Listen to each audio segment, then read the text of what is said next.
পূজাদি, আমাকে 500 টাকা ধার দেবে? আরে পিন্টু, তুমি এটা কি বলছো? আরে তুমি যাও না, আন্টি দিচ্ছে, তুমি যাও।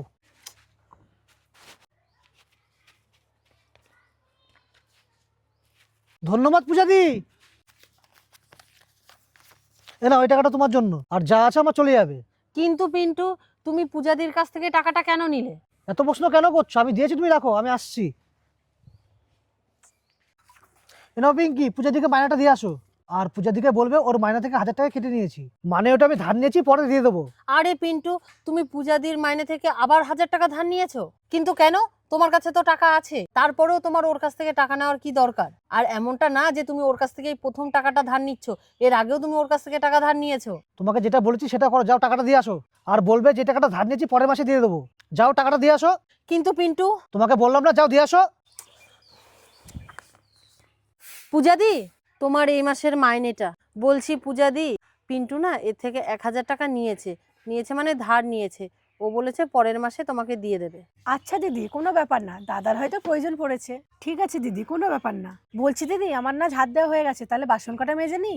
ঠিক আছে, অনেক হয়েছে পিন্টু, এবারে চুপ করো। আমার কিন্তু এগুলো ভালো লাগে না, আমার খুব খারাপ লাগে। তুমি একটা জিনিস তো বোঝো, ও আমাদের বাড়িতে কাজ করে। আর তুমি এইটুকু তো বোঝো, আমাদের এতটা খারাপ সময় আসেনি যে আমাদের বাড়ির কাজের মেয়ে থেকে আমাদের টাকা ধার নিতে হবে। পিঙ্কি, আমি পূজাদির কাছ থেকে টাকা ধার নিয়ে না ওরই সাহায্য করার চেষ্টা করছি। মানে? আমি পূজাদিকে টাকা ধার নেওয়ার অভ্যাস করাচ্ছি। আরে কিছুদিন আগে পূজাদির স্বামীর শরীর খারাপ হয়, আর সেটা কেউ জানে না। না না মন, তুই এটা কি বলছিস? আমি যে বাড়িতে কাজ করি সেই বাড়িতে আমি টাকা ধার নিতে পারবো না। না না, আমি এটা করতে পারবো না। আমি যে করে হোক টাকাটা ঠিক জোগাড় করে নেব। তুমি আমার বরের চিকিৎসাটা ডাক্তারবাবুকে শুরু করতে বলো, আমি সব টাকা শোধ করে দেবো। দরকার হলে আমি আরো বাড়ি কাজে লাগবো, কিন্তু আমি সব টাকা শোধ করে দেবো।